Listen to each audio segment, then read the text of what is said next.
Luiz Carlos de Menezes, sou professor da Universidade de São Paulo, físico de formação, mas há muitos anos, gradativamente, fui me tornando educador. Costumo brincar dizer que eu sou físico teórico e educador prático. E tenho uma intimidade grande com a escola, de fato. Então, eu visito escolas, acompanho suas atividades. Amanhã e depois estarei em diferentes escolas, uma pública, outra privada. Então, eu sou um educador, mais do que um cientista. Quando se pensa em educar ciências na escola de base, especialmente na escola fundamental, para crianças, portanto, quando se pensa na professora polivalente, que tem uma turminha de crianças que ela alfabetiza e tal, a dimensão ciência disso não pode ser pensada separadamente do letramento, da alfabetização, especificamente do letramento em geral. As ciências não são uma disciplina à parte, são parte dos afazeres, das atividades, dos interesses das crianças. As crianças brincam, as crianças cantam, dançam, depois as crianças escrevem, desenham e fazem isso em torno do quê? Entre outras coisas, em torno do mundo material, dos objetos, dos bichos, das plantas, da natureza em que estão, das nuvens, da chuva, do vento, então, e dos equipamentos com que convivem.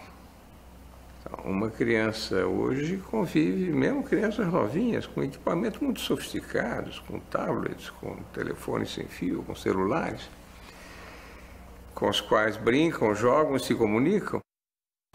Quando se pensa no aprendizado de ciências, a ideia de experimento já surge, né? Como é que se faz a experimentação?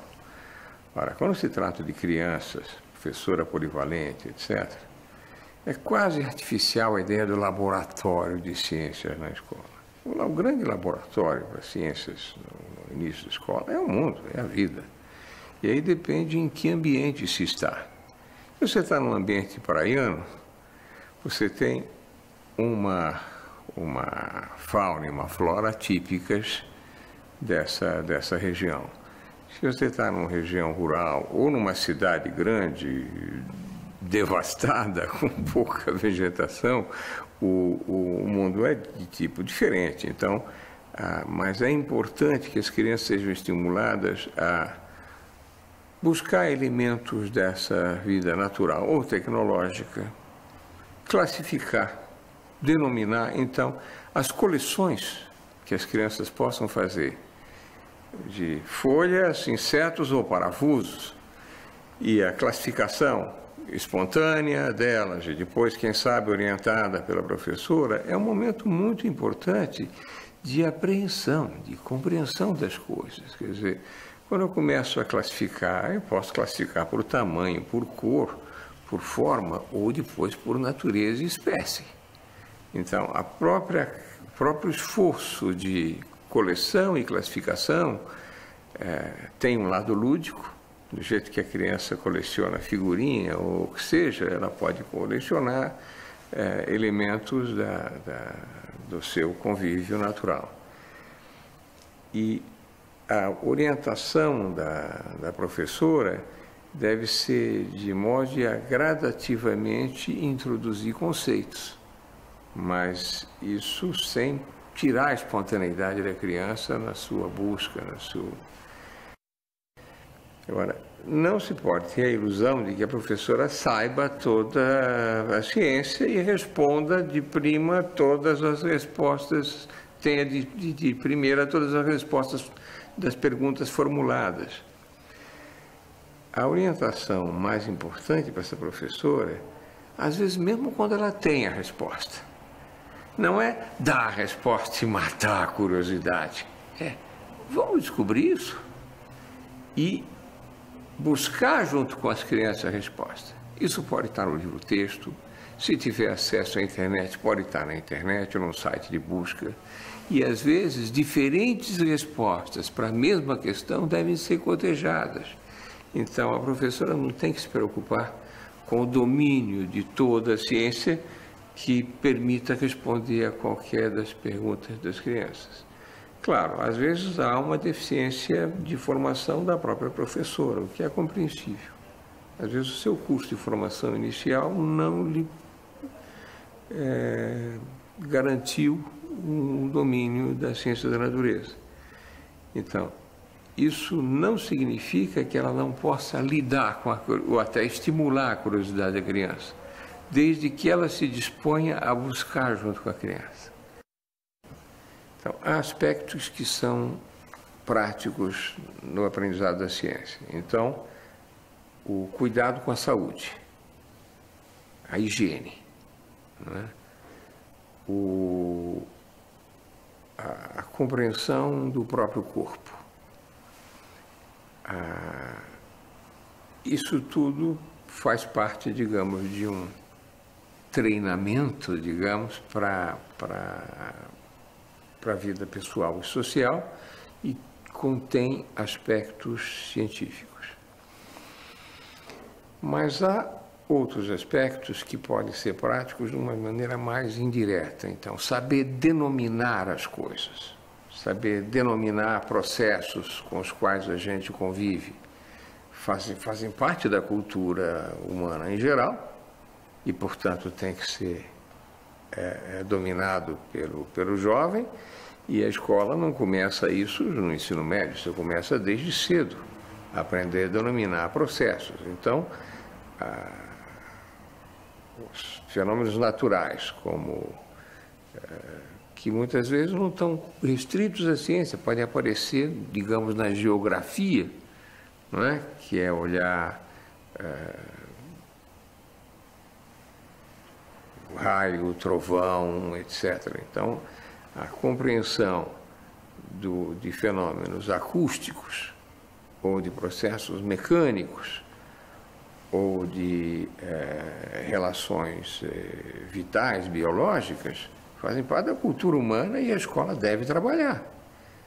Agora, uma coisa é você trabalhar isso para um adulto, não é? Já letrado, já ligado no mundo de muitas formas conceituais, e outra coisa é você iniciar a criança essa percepção. É antipedagógico forçar abstrações quando a percepção do concreto ainda não está dada, por exemplo.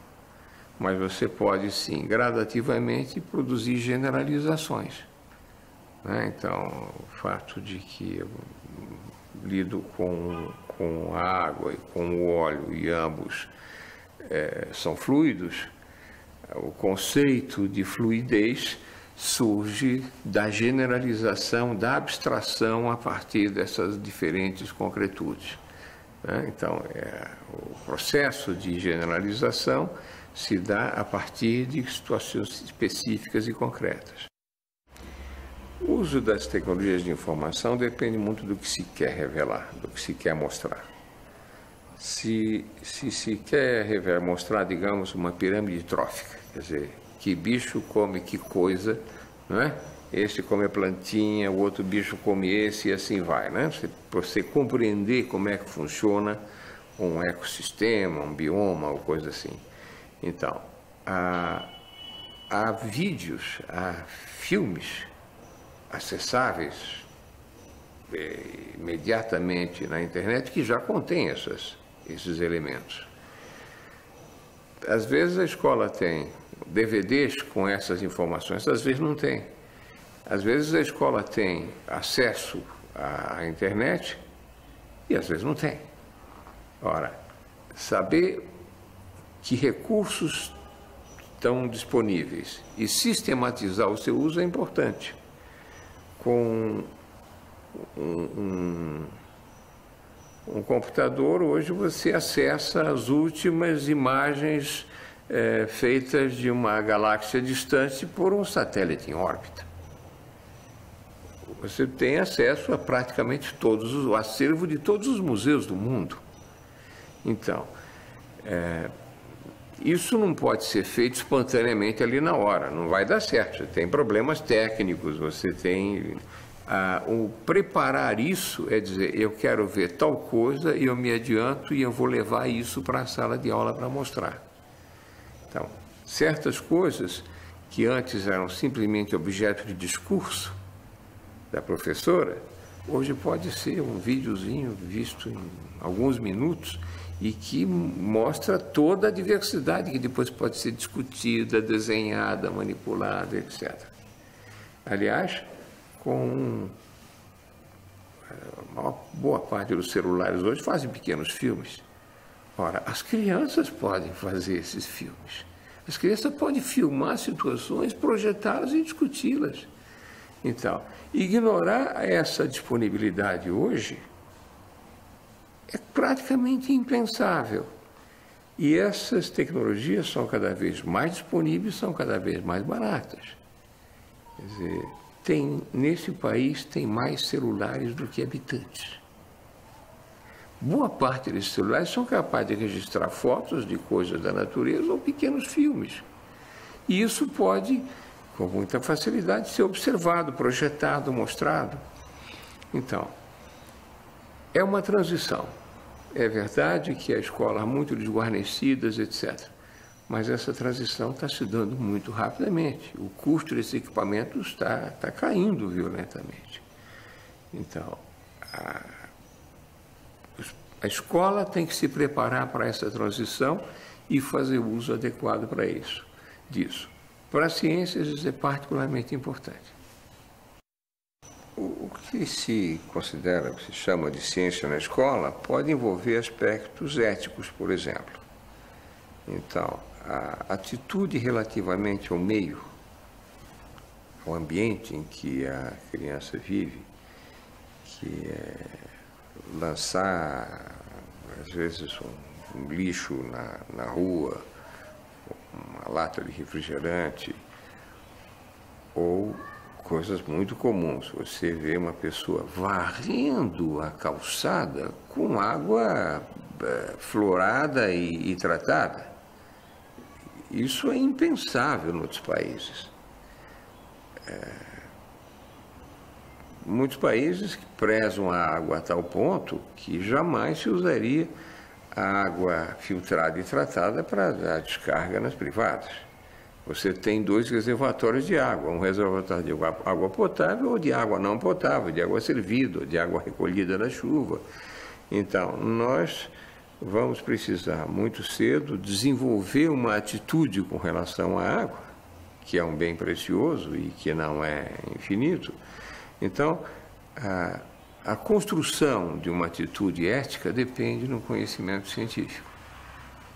Então, a produção de uma atitude com relação à natureza ou ao próprio convívio social, etc., envolve cuidados que uma pessoa que está com gripe, ela pode ser cuidadosa para não infectar todo o seu ambiente com a sua gripe. Tá certo? Então, é muito comum em outros países você ver pessoas que estão no metrô com máscara. Essa é uma atitude de proteção, de civilidade, que se aprende, não é? Então, ensinar ciência, portanto, é dar elementos para um comportamento ético. Às vezes, também são cuidados consigo mesmo. Lidar com certos animais pode estar te expondo a certos males, a psitacose e a outras doenças transmissíveis. Então, conhecimento, cuidado, ética não são coisas que se separam, são coisas que aparecem junto.